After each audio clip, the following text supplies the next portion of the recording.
Hello students, in this video we solve the practice set 2.2. But before to start a practice set 2.2, you must know the properties of parallel lines. Parallel lines की property आपको पता रहना ज़रूरी है। तो सबसे पहले हमने देखे थे कि अगर if the one line intersect the two parallel lines there are 8 angles are formed। वो 8 एंगल्स के बारे में आपको पता रहना बहुत ज़रूरी है। तो कौन कौन से एंगल्स बने थे आपको सबको पता है, जैसे करस्पॉन्डिंग एंगल्स। और ये करस्पॉन्डिंग एंगल्स कैसे होते हैं, अगर लाइंस अगर पैरेलल है तो करस्पॉन्डिंग एंगल कॉन्ग्रुएंट होते हैं। जैसे यहाँ पर ए का करस्पॉन्डिंग एंगल कौन है, ई, डी का करस्पॉन्डिंग एंगल एच। तो ये एंगल्स लाइंस अगर पैरेलल रहे तो ये एंगल्स कॉन्ग्रुएंट होते हैं, या उसका उल्टा हम बोलेंगे if the lines are angles are congruent then lines are parallel. दूसरा है अल्टरनेट इंटीरियर एंगल।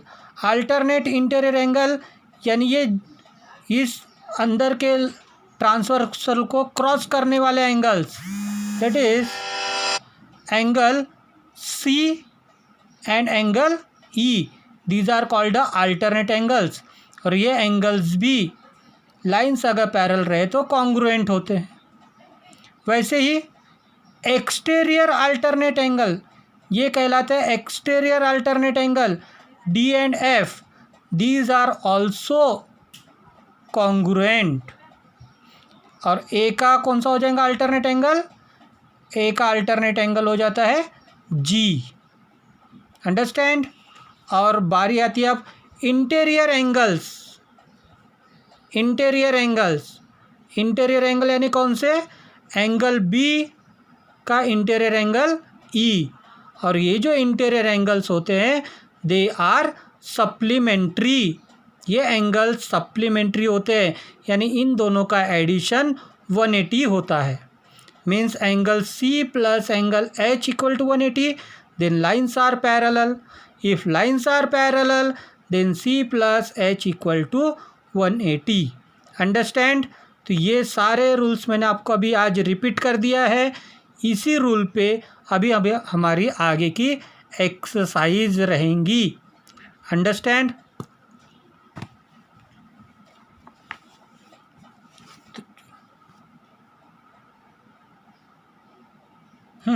तो चलो आते हैं हमारे एक्सरसाइज के ऊपर।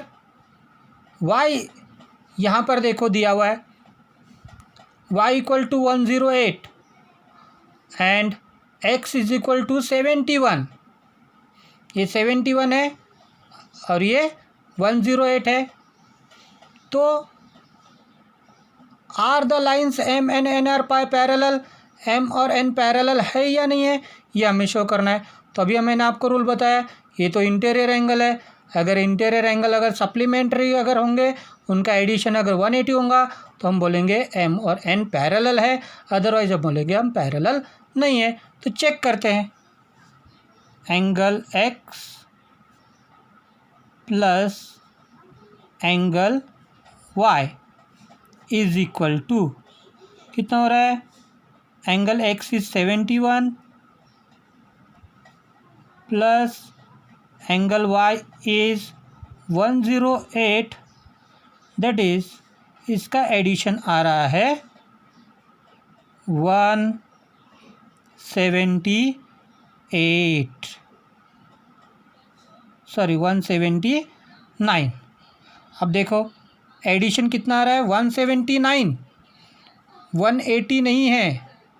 इसका मतलब इंटीरियर एंगल टेस्ट के हिसाब से ये जो दो लाइंस है, these two lines are not parallel. Understand. अगर एडिशन अगर 180 अगर होता तो हमने बोले रहते लाइंस आर पैरेलल, बट यहाँ पर एडिशन 180 नहीं है, इसलिए हम बोलेंगे lines are not parallel. Line M not parallel, तो पैरेलल लाइन को हम कट कर देंगे तो नॉट पैरेलल हो जाएगा, not parallel to line N by test लिखेंगे कौन सी, बाय इंटीरियर एंगल टेस्ट।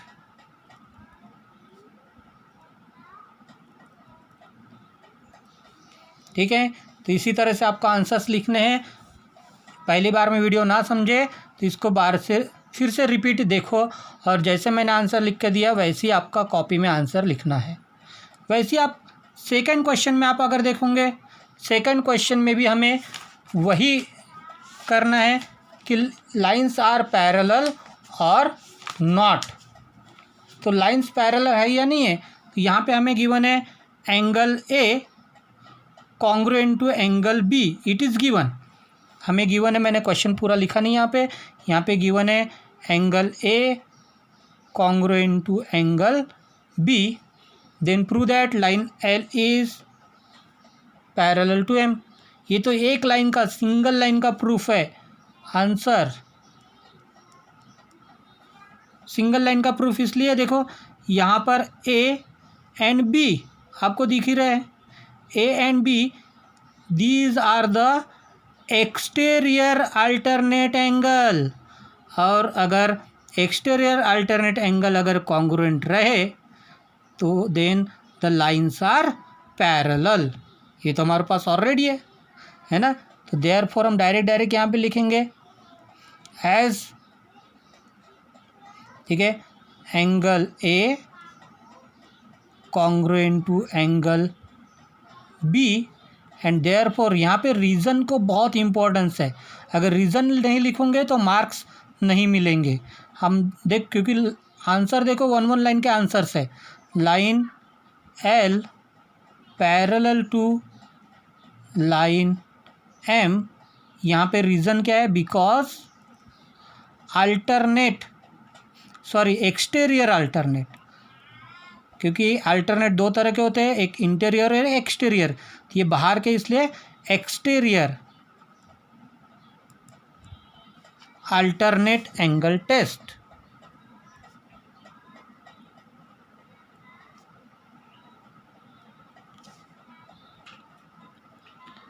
आपने अगर अल्टरनेट एंगल टेस्ट भी लिखेंगे तो आपको मार्क्स मिलेंगे, अंडरस्टैंड। तो ये हो गया सेकंड क्वेश्चन। और अब अगर थर्ड क्वेश्चन की बात करते हैं, third question is also very easy. यहाँ पर हमें angle A congruent to angle B already given है, angle X congruent to angle Y given है। तो हमें प्रूफ करना है line L parallel to line N. तो यहाँ पर वही प्रूफ बहुत आसान है, दो तीन लाइन के प्रूफ से सिस्टमेटिक वे से आपको लिखना है, और यहाँ पे रीज़न को बहुत ज़्यादा इम्पोर्टेंस है, अंडरस्टैंड। तो यहाँ पर हम देखो गिवन क्या है, angle A congruent to angle B. अब डायग्राम में देखो एंगल ए और एंगल बी ये तो करस्पॉन्डिंग एंगल्स है ना, इसलिए लाइन एल और एम क्या हो जाएंगी, parallel. Therefore line L parallel to line M. मैंने बोला पहले ही रीज़न बहुत इम्पोर्टेंट है। रीज़न क्या है इसका, करस्पॉन्डिंग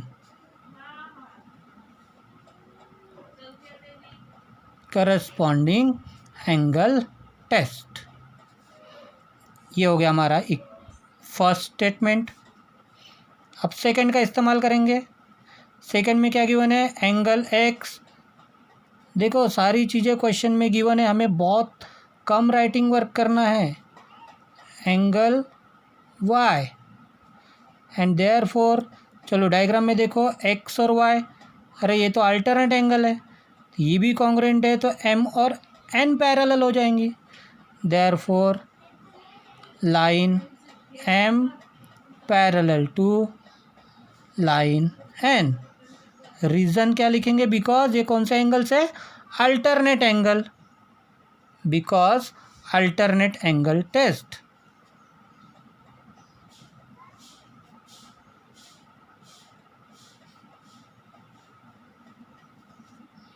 ठीक है, and therefore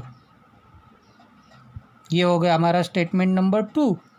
and therefore from 1 and 2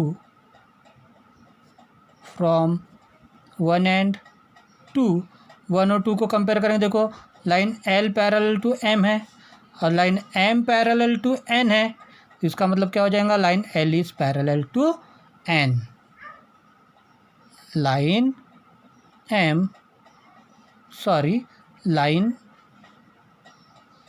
L parallel to line N। Understand? बहुत ही आसान प्रूफ है, छोटे छोटे प्रूफ से अच्छे से प्रैक्टिस आपको करना है। Thank you.